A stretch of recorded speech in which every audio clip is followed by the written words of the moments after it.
I get to meet some of my heroes from when I was younger on a daily basis. I struggle to think of a single story that I could talk openly about. And I did my first pill. And I had some fun. Sorry, Mum. So I'd love to get some more sleep, please. You know, look, I've got like some greys, and I get to work with my mates like day in, day out, the tune of the summer, or whatever. You're the first people to hear that. Yeah. Welcome to another episode of Loud Unfiltered. Josh, myself, is back behind the mic, and I am delighted today to welcome one of my very, very good friends and talent booker at the Night League, Jodie Layton. Hello, everybody. Thank you so much for coming on. You're very welcome. Let's see. I have been hampering you for a significant number of weeks and maybe months to give me some dates to come on and join me. We're very busy, you know. We've got a lot of venues now for the summer, so... Yeah, and that's a very nice start to the conversation, actually, because as of yesterday, you're Hï and Ushuaïa back at the number 1 and number 3 spots in the top 100 clubs. Hï, 4 years in a row. 4 years in a row. We actually made history yesterday. No other club has won number 1 4 years in a row. So, yes. Right, the Man City of nightclubs. It's not a good... A football reference, really. Yeah, sorry. How does it feel? You know, being part of that team, it's obviously so much is happening at the Night League. UNVRS starting this year. You know, how does it feel to be part of that? And, you know, tell us a bit about it. I mean, it's an incredible team. It's all... Well, the booking team's all females, which I think is quite unique for any other booking team that I can think of off the top of my head. But yeah, we're a very hard-working team.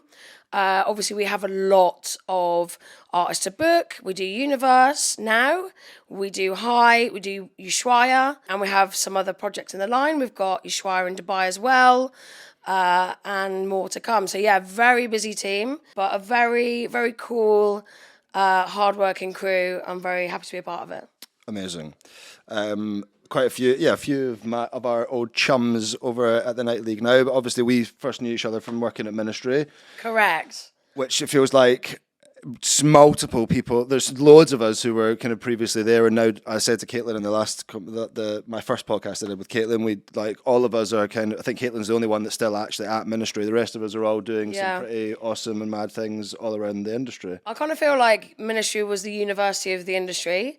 Like I don't know anyone. Now that I work in Ibiza, it's a bit different. But when you lived and worked in London, it was hard to find someone that wasn't connected in Ministry in some way, whether they'd worked there or they were a client or whatever.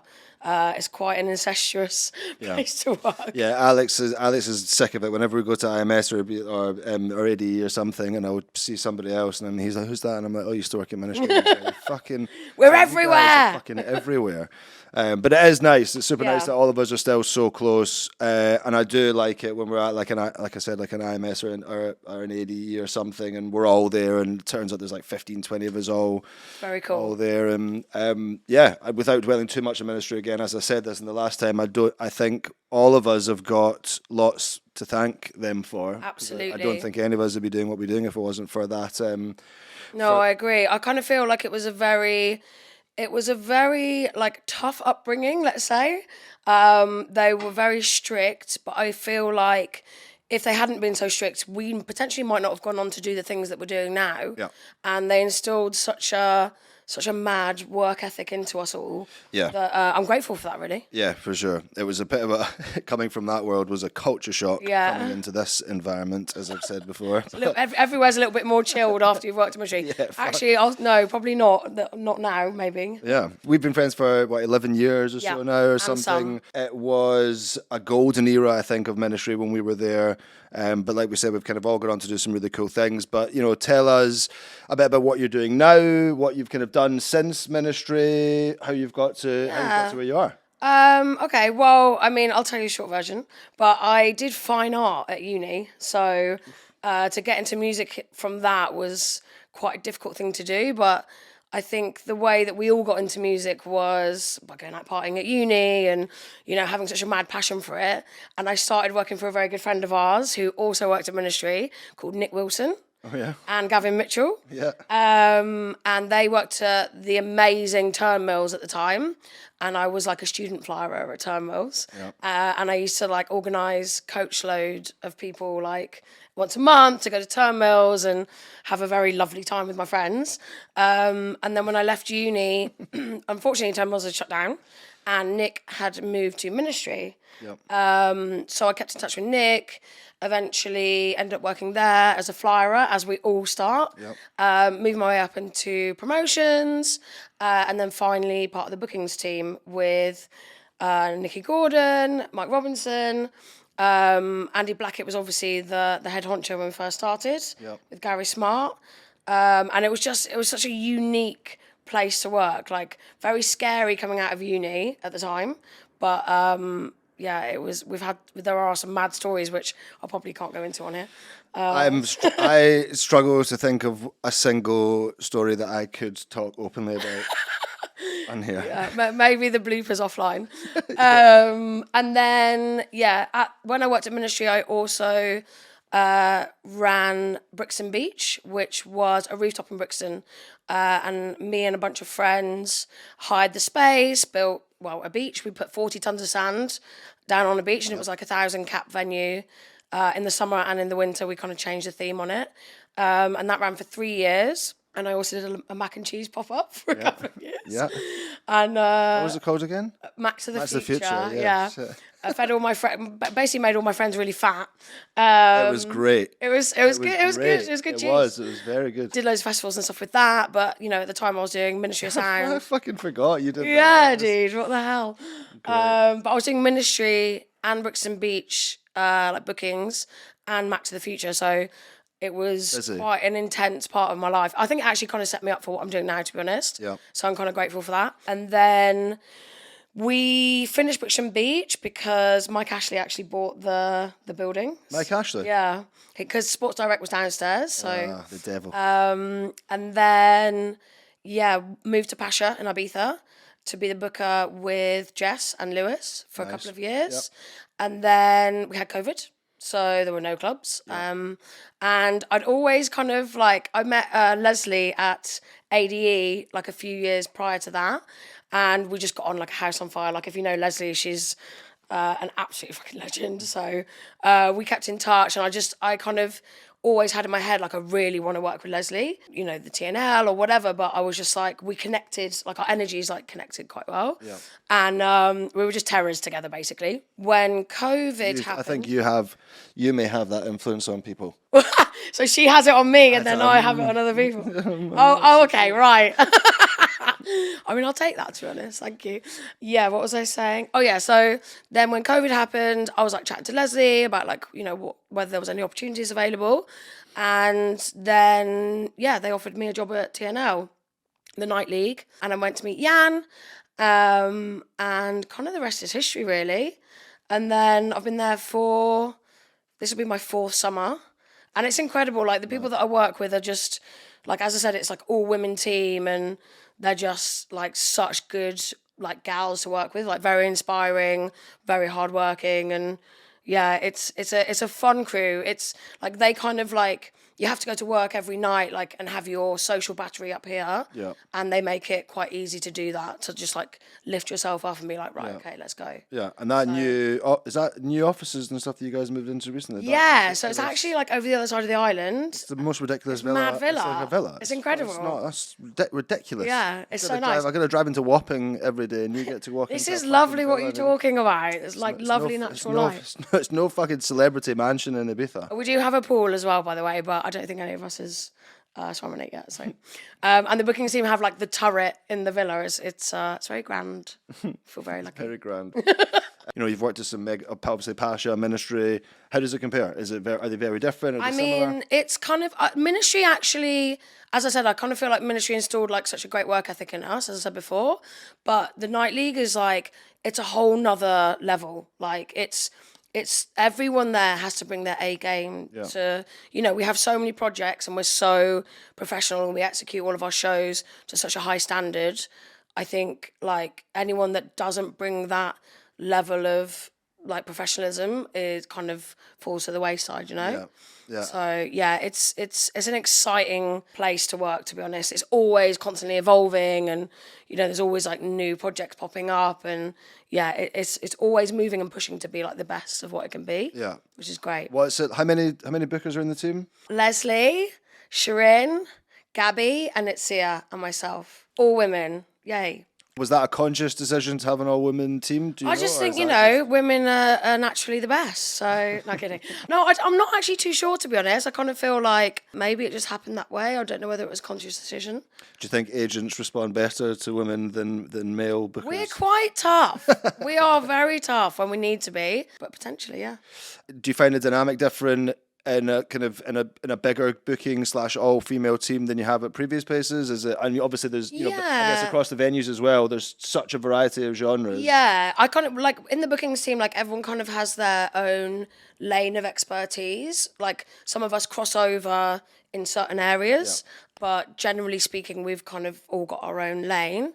And I kind of feel like predominantly before I've worked with one other booker or two other bookers, and it's a very small team. Yeah. Whereas this is so big, it's incredible. Like the buzz that you get off like discussing lineups with people, like that's amazing. Oh no, you should swap that out for this person or whatever is really cool. Do you ever have like beef between? Of course. What teams don't have a little bit of We talk about this about Glastonbury a lot. Yeah. Jodie and I, by the way, are significant Glastonbury heads. And How many times have you been though? not as many as you. 11.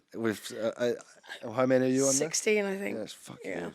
Sorry. I'm a bit older though, so you'll catch up. But we talk about this all the time about like the kind of booking battle between stages. Man, I do not envy the Glastonbury bookers. Do you have a similar? Is that a Yeah, similar of kind of thing course. across the Yeah. venues? So especially with like UNVRS coming now, like Ushuaïa and Hï, it was easier because Ushuaïa is kind of like, you know, the concert venue and lends better to, you know, a more commercial sound. So then Hï was kind of like the more underground, like nighttime sound. So actually like the crossover or cannibalisation wasn't like that bad. Whereas now with UNVRS involved, we had to be the jigsaw got done like a million times. Yeah. Like Jan and Leslie just like what, and it's just really difficult to make sure that one club isn't cannibalising the other. It was incredibly difficult. But when you see, I mean, we've announced everything now. I think in the residencies, so you'll see we've done. I think we've done an incredible job of making sure, you know, one night doesn't cannibalise another, basically. Yeah. No, yeah, you have done. And the UNVRS lineup opening part is just dropped, which is fucking one of the craziest lineups I think I've ever seen. So that's pretty good going. Yes, yeah. I mean, it's the opening and the closing shows are so much pressure because, you know, it's the start of the season or it's the end of the season. It has to be like very big and very grand. And yeah, I think the team have done an incredible job this year. Nice. Like insane. Like, yeah. It's very impressive. It is very impressive what you guys are doing, and a much deserved for years on the trot for Hï, I guess, which is just unbelievable feat in itself. What was the moment? Obviously, I know we spoke about before about, you know, some of the stuff you were doing growing up, like getting into music, etc. What was there a? And I know you've told me many times how young you were when you first went to Glastonbury, which is, you know, you had such cool parents, take me. What was the kind of, or can you remember like the moment where you were like, I'm going to work in music, this is what I'm going to do? Do you know what I actually do? Like, I think obviously going to Glastonbury as young as I did, it was more about bands for me. Yeah. And actually, as you'll know, like Glastonbury back in the day, it didn't have like such a heavily influenced dance-led lineup as it does now. So yeah, it was more about bands. But when I was kind of like, I don't know, like 15, 16, I went to the Big Chill Festival and Global Gathering. And I did my first pill. And I had some fun. Sorry, Mum. And and honestly, I just, the way that certain music, and for me that's electronic, like makes you feel, I'd never felt anything like it. And I was like, wow, this is like, you know, I really, really want to be in this world.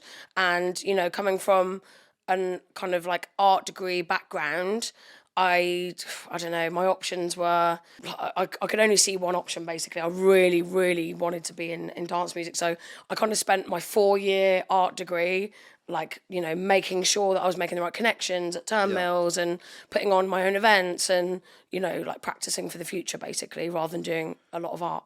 Yeah. I mean, I cannot imagine you painting. I was all right, you know. See you behind, what's it called again?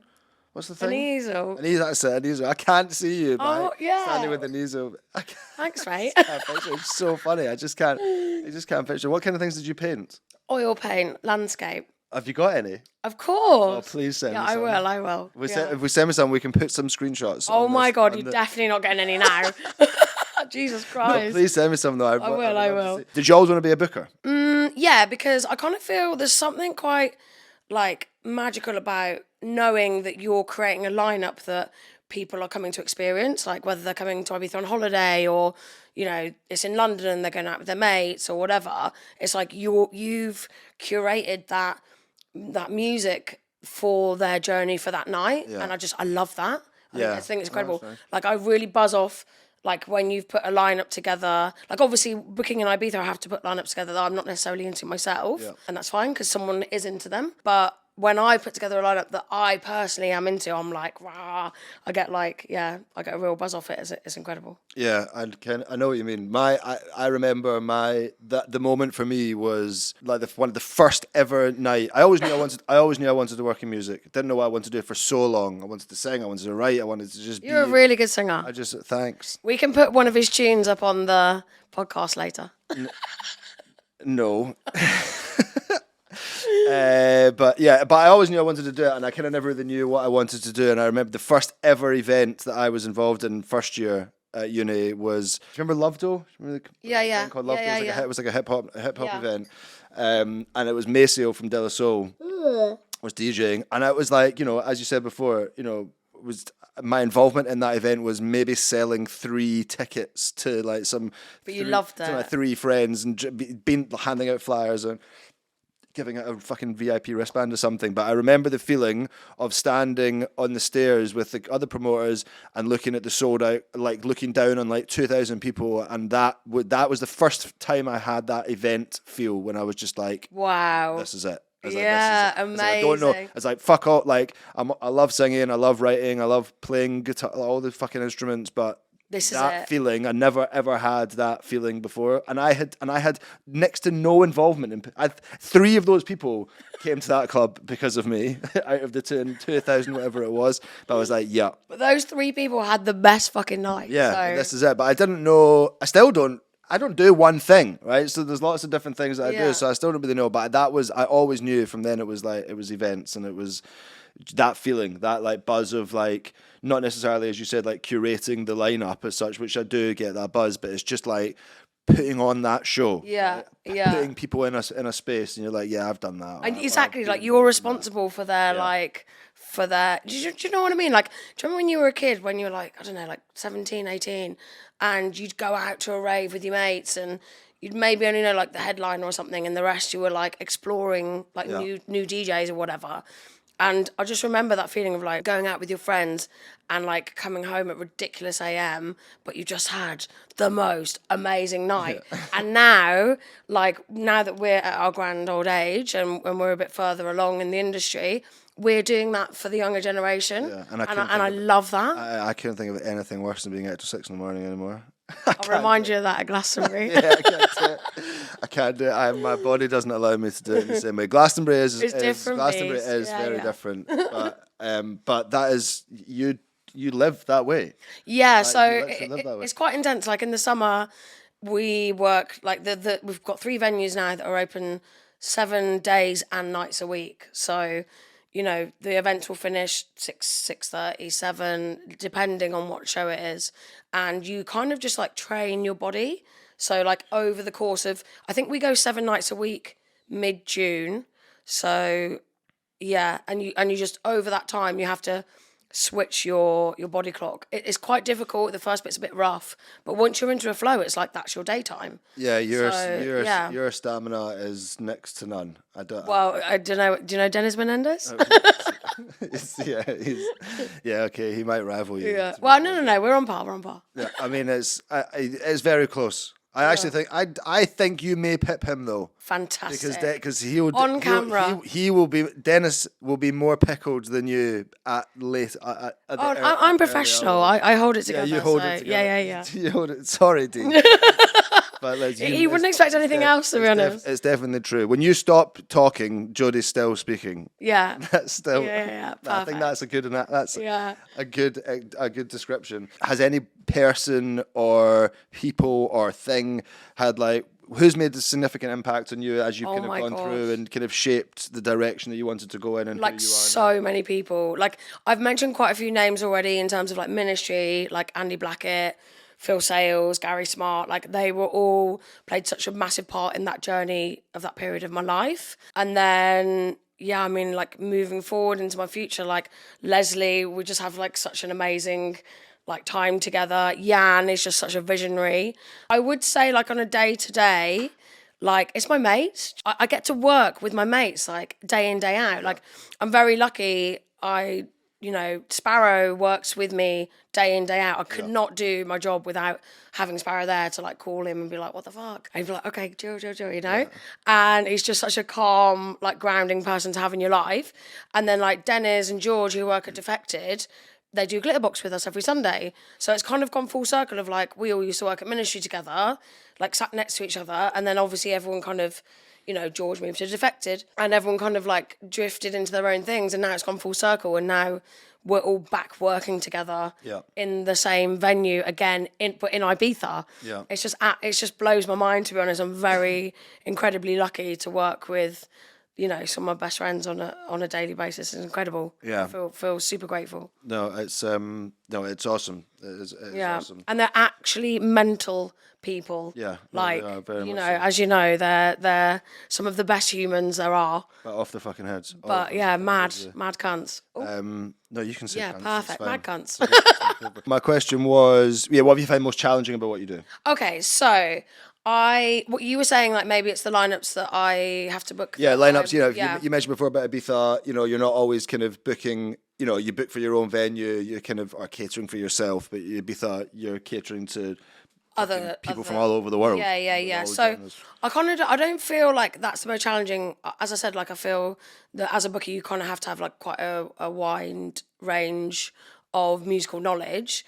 And, it's just organisation at the end of the day. It is intense, the different jigsaws of each residency and, meeting a deadline of announcing, it is quite intense. But I kind of feel the most challenging is your social battery. Yeah. I kind of feel you're going there 6-7 nights a week and you want to be on your A game so that you're adding value to the event, and adding value to the team and, kind of supporting everyone else that's working 6-7 nights a week. And I feel especially July and August, my social battery, it is quite challenging at times. But then when you get to work and you're with the team of everyone that's also, quite tired and whatever, and everyone lifts everyone up. So it's really lovely to see, actually. You've been in Ibiza, for 5 years now, 6 years? It's my 4th year at the Night League, and then I did 2 years at Pacha, so 6 years. 6 years, yeah. I can't believe it. I remember mad, isn't it? When you first called me to tell me that I'm moving to Ibiza, I was like, no, fuck.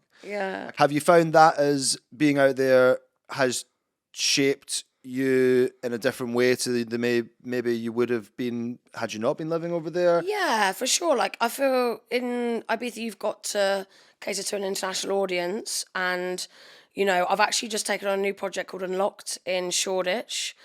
Which is an incredible, old, warehouse. It used to be a squat rave, actually. And it's 4 floors, and the bottom floor itself is 900 capacity. It's incredible. The basement is awesome. And I'm booking that with Dennis and George from Defected, and a mate of ours called Sonny Hall owns it.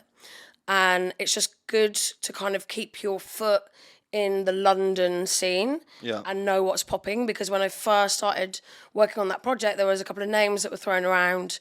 Oh, we should get blah blah in or whatever, and I was like, oh, okay.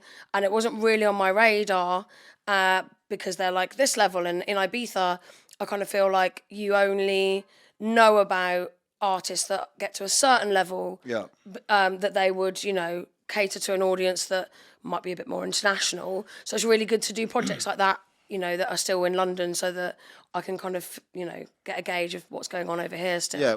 Have you found living there has changed you as a person more? Of course. I'd love to get some more sleep, please. Look, I've got like some greys and, but no, it's incredible. Like I get to... You just reminded me so much. Sorry, it's a really random tangent story, but in Amsterdam last year, God. yes, this is actually a very good example of you leading me astray, where I didn't want to go out that night and then ended up. We went to fucking Digital and then the Crane and then back to the hotel. Oh yeah, and we were walking back. I can't even remember how I've got into this now, but we were walking back to your hotel and you turned to me and you just went, "How do I look?" And that sounds very me. What do you mean? It was a time of the day that I can comfortably say neither of us looked fucking good. I think I hold it down quite well, but you do. Yeah, thanks very much. You do, but anyway, sorry. That was you just whatever you just said. There reminds me of that. Oh, you're saying about like living in Ibiza, and I was like, yeah, basically, mostly. Old. Yeah. Oh yeah. Cheers, mate. Thanks. No, but it's like it's cool. Like it just you meet so many. Like honestly, for kind of like contacts in the industry and meeting really cool people, it's like they come to the club like day in and day out, and you meet so many new people every summer, and the lovely old ones as well that you already know. But it's so mad the scale and the volume of people that come and visit us at our venues, because let's be honest, I only ever see our venues or my beds. There's no tan in the summer, people. I do not get to a beach. But yeah, it's the energy and the new people that I meet that kind of gets me through the summer. It's really cool. Is there anything you would change about your role, about the industry? Like it's a minefield. As I said before, probably a little bit more sleep. But honestly, I feel incredibly lucky to be doing what I do. Like if I spoke to 17-year-old Jodie that went to Global Gathering or the Big Chill Festival or whatever, I get to meet some of my heroes from when I was younger on a daily basis. And I just think to have that opportunity to do a job like that is just mind-blowing, like honestly. And to do it with people that have grown up with you in the industry that aren't just your mates for guest list, or because of what you do now, they're your mates that are like, you're being a cunt, like shut up. Yeah. Like to grow with these people through the industry is just such an amazing feeling. Yeah, honestly. Like you said about Sparrow, but like keeps you fully grounded. Just having those boys keep me fully grounded. Yeah. How do you keep motivated? Is it just that constant buzz, or it's the constant, like in the summer, it's the team, it's the people, it's like going to work knowing that everyone's in the same boat as you, and also it's the music, dude. Like, yes, okay, there are some nights that I personally. It's the music, dude. No, but like, we'll cut that then. But like, no, that's definitely not. Shut up. But like, oh my god, the boys are gonna actually rip me now. Anyway, but it's like some nights, obviously, I'm not into myself, but. Some of the nights, I won't name any names because obviously then, it's the other ones that I didn't mention. But some of the nights I stand there and I'm like, whoa, dude, like I got to meet Bonobo the other year. And I'm like, I've been a fan of Bonobo since I was like 16 or whatever.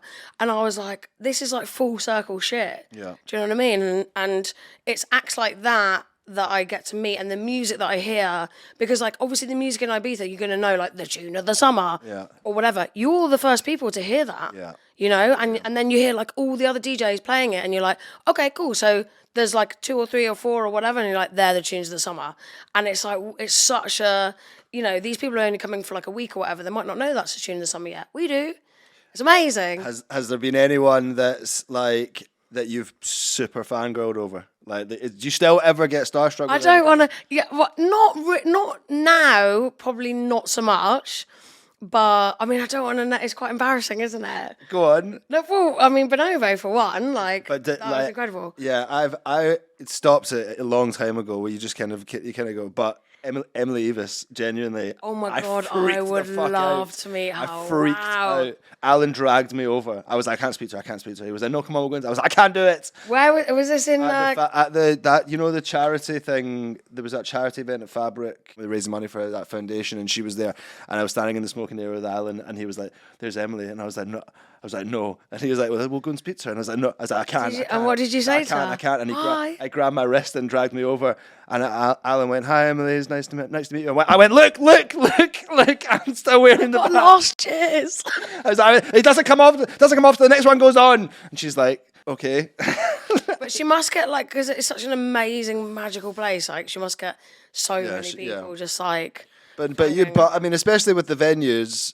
Did you meet Will Smith when you did the I did not, but Sparrow's like, he obviously got to go and do the video with him because he's like some fucking mad wizard who does all the creation for anyone who doesn't know. Yeah, so he got to meet him, said he's a super lovely guy. But we get all the footballers and all the Formula 1 people and all the actors and like whatever coming to our venues in the summer, as to all venues, you know, like Ibiza's just kind of that place. And they're just people at the end of the day. And to be honest, it's our job to make them feel like comfortable rather than like oh my God, you're not that.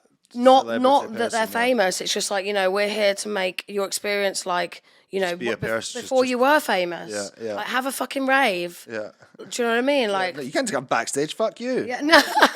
In the melting pot for you. What would be the best piece of advice you could give someone wanting to do? Don't fucking do it. No, I'm kidding. How would you? I mean, what's the a tip, advice, whatever? Someone wanting to do what you do, or can it get into this world? I mean, the younger generation is so much healthier than we were. Like, I remember at Ministry, I mean, I don't know whether we can tell many of these stories, but at Ministry, we had so much fun to the point where it was like borderline, like, you know, it was crazy. It was just crazy. Was it borderline? Was it over the line? We'll do the bloopers. But, you know, like these days I kind of feel like the advice that I would give to like younger generation getting into the industry now is like, don't succumb to what the industry is like now. Do you know what I mean? Like there's so many like old school legends that still treat the industry like how it used to be. And now it's kind of a bit square and it's really refreshing when you see like these young, energetic, passionate kids like coming into the industry that are still like kind of a little bit ratchet how we used to be, you know. And that's refreshing rather than like, you know, it is quite professional, let's say, these days. No, you're all right though. It's a very different beast, and I feel bad for them, to be honest. Like, me too. Our days were like, my brother's in second year and he was 19, 20 or something, and they're like just don't uni? get it. Yeah, uni. Yeah, and he's like, do they even drink now? They like we were out 7 nights a week, like without fail, like not just out. Fucking ruined. Ow. Like 7 nights a week, absolutely ruined. They're out like what 2 or 3 nights. Ben, he's gonna message me and he'd be like, "I go out." But like they're all hench. All the boys are just hench. They all go. All they do is go to the gym. They all go to the gym. They all drink fucking protein shakes and like it's not like no. No, we used to live off pot noodles and other things. I went up to Leeds the other in Leeds. I went up to Leeds. I stayed with them for a night. I stayed with them for one night when I went. I just went up. And we went to the football, and I'm sat with all his mates, and it was just a super surreal experience for me when he was in first year, and I was like, this is fucking weird. So in their halls, and I hadn't been to Leeds in years, and we're just chatting away about stuff, and we're smoking and whatever, and then I was like, do you guys get on it? And they were like, yeah, and I was like, and I could tell that they didn't know what I meant, and I was like, no, and I was like, but do you get on it? And they were like, yeah. And I was like, do you know what I mean? And they were like, no. They were like, no, not really. Oh, no, at uni. And I was like, do you do drugs? And they were like, I did ketamine once. Oh my God, bless them. But it is like, I don't do drugs. I'm not promoting drugs by any means. No, it's very naughty. But it is a different world. It's totally different. And you know what? I kind of worry for the future of our industry, knowing what it's built on. Yeah. Not that it's built on, you know, fun times, but just how different it's going to be in the future with the generations that are coming through that are super sensible. I kind of feel like there's going to be like spin class raving or something. Do you know what I mean? That definitely already exists. Actually, at my spin class, they play Joy Orbison every week. It's like 7 a.m. Flight FM. That's pretty out there. Yeah, it's fun. But yeah, it's different. And I wonder how that will shape what you do. Start to shape that a lot. Like, people, I mean, we're already seeing it. There's such a, it's part of the reason why I guess nightlife, especially in the UK, is so fucked. And like clubs have struggled so much because, typical, 10 p.m. till 6 a.m. clubs and stuff are nowhere near as popular. Day raves. Everybody wants to go out during the day. It's like I want to go out at 2 and 3 and be back at midnight, or go to an afters, or go to a sesh or something. And it's like it's so different. I had dinner with an IMS legend. No name drop? This week. Just in case she doesn't want to get, quoted. But I mean, you can read between the lines on that one. But anyway, and she was saying that it's changed so much. She has a daughter, and she was saying that it's changed so much, the younger generations. But she was saying if you put on a day party and if you have a day rave, everyone drinks. Like the nighttime, they want to chill out and go to bed and go to the gym in the morning. If you put on a day rave, everyone's fucking drinking. Yeah. So it's something to think about. Thank goodness we've got a daytime venue. I also kind of prefer it though as well, but I guess that's just a little bit like I feel like almost I've kind of paid my dues, like I've done enough. I feel that's just because you're getting older. I kind of feel like, the 17, 18, 20, whatever, they should experience what we experienced. Yeah, no, I do agree with that. Like Jesus Christ, those nights to days to mornings, whatever, shaped us who we are now. Yeah. And let's be honest, like back in the day, a lot of deals were done in the green room. Mm-hmm. Having a lovely time. So, but I also do appreciate that. I think it's one of the reasons why I do appreciate my looseness at Glastonbury a lot more, because it's like the only time that I can fully. I think one of the other things as well for me is that I really, really fucking struggle to not be like ready to have some kind of networking conversation, like wherever we go. If I'm out anywhere, it's intense, isn't it? Like I'm a little bit of a if we've not got guest list or backstage or something, so I'm not going to that thing. Yeah, so. I think that's. Do you know what though? I feel like, as you said, we've paid our dues to get to that. Yeah. But if there is an event that I really want to go to of an artist that I love passionately, I won't go backstage or in the green room. I'll be in the pit. Gigs are different. Yeah. If I'm going to see a gig or a band or something, no problem being right in the crowd. But I just don't know if I can actually put myself through being in the sweat pit of It depends, I guess. Depends. Glastonbury is different. Because I was going to say, that's kind of where I get into it. Glastonbury for me is that is my absolute complete looseness release. I've got no interest in. Well, you're home, aren't you? You know, it's home, and I just kind of feel like that's why I in my later years I've shied away from places like Macio's, because although it is the industry hub where it doesn't matter how wasted everyone is and whatever, if you are fucked, it does feel a bit uncomfortable. Yeah. To be you do end up having those work conversations, and you're always every time we walk in there, we're like, right, let's go. We can't wait to get in there. And the second again, why are we in here? And it's kind of that's a privilege to get to that point where that is the situation, you know. But also, it's now kind of full circle of you just want to go and have fun with your mates. You don't want to be having work chat at 7 a.m. Yeah.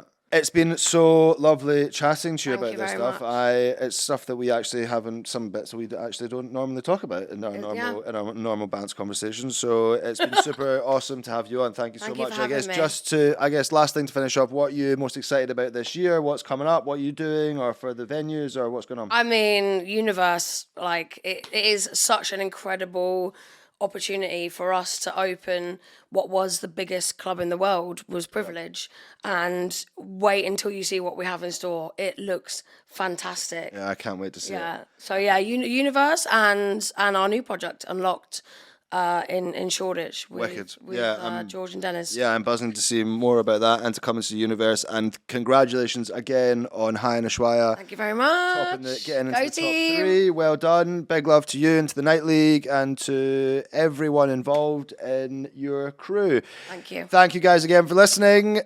We will see you on the next one. Big love. Peace. Bye.